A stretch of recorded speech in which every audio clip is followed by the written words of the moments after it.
Women are finally in the driving seat and are pushing full speed ahead on gender equality in the Russian capital. Irina Dolgich is doing her dream job as a metro driver. She started working at the Moscow Metro almost 18 years ago. At the time, she didn't know that women couldn't legally drive the subway trains. Now they finally can, and Irina says for her it was worth the wait. This is my childhood dream. I used to play with model ships and airplanes with the boys. My father is a pilot. I've liked technical stuff since I was little. So why the metro? Somehow it drew me in. The fact that it's underground, I guess. It's like flying, but under the ground. Before every shift, Irina gives the metro train she'll be driving a once-over. She looks for damage and vandalism and checks that all the fire extinguishers are where they should be. A moment of calm before the empty cars fill up with commuters again. Irina has a lot of experience dealing with passengers. She worked as a station guard on the platform for years. Now, as a driver, she tries to get a sense of each individual metro train. Her connection to the train she's driving feels almost spiritual to her. In Russia, people say, the way a ship sails depends on what name you give it. I treat each train like a person, and I think each train has a soul, too. One train I drove had a male soul, but most of them are female.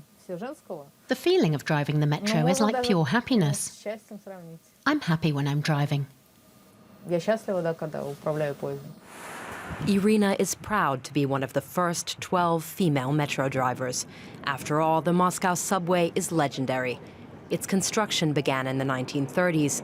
At the time, the Soviet government wanted to build a palace for the people, for commuting workers, and it shows. In the 1980s, the government banned women from the driver's seat of these trains. They said the metro is too deep underground, too loud, and too dark to be safe for women. And they said the constant vibration from the trains could damage women's so-called childbearing function. A new generation brought new trains and a drive for change, though it's not quite a U-turn. For now, women drivers are only being deployed in the most modern trains and only on the Filyovskaya line, which runs overground for part of its route. And that's despite the fact the women have the exact same training as their male counterparts. We don't differentiate between women and men. There is one single training program, and all the metro drivers need to know it. But of course, there are still the first women. And this metro line is less busy. The volume of passengers isn't quite as high. And because this line runs mainly overground, it is less of a health risk. The Moscow Metro has been celebrating its new generation of women drivers. They've even released a limited edition Barbie for the occasion, admittedly not the most clear-cut symbol for gender equality.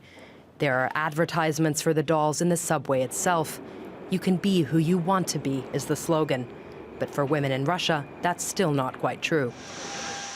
Metal manufacturing, like the work in this steel mill, is still off limits to women. Mining and drilling on an oil rig are also considered men's work.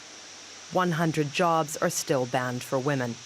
The list of banned jobs was initially introduced after the Second World War to drive up the birth rate. This year, the Russian government published an updated list.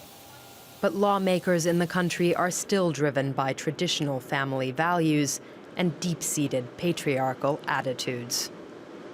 К женщинам мы относимся нежно. We treat women with care here. These tough jobs and hard labor are still seen as men's work in our society. Also, women are mothers. So providing for and taking care of their health and their reproductive functions is important. That is why we used recommendations from doctors to determine factors that are harmful to women at work. Irina Dolgich is on her way to work. She does her commute there on the metro, too, mixing with the other passengers ahead of her shift. I think the moment will come when the government allows women to carry out the banned professions. I'm sure they are working on it already. The bans must be in place for a reason. The government is taking care of women.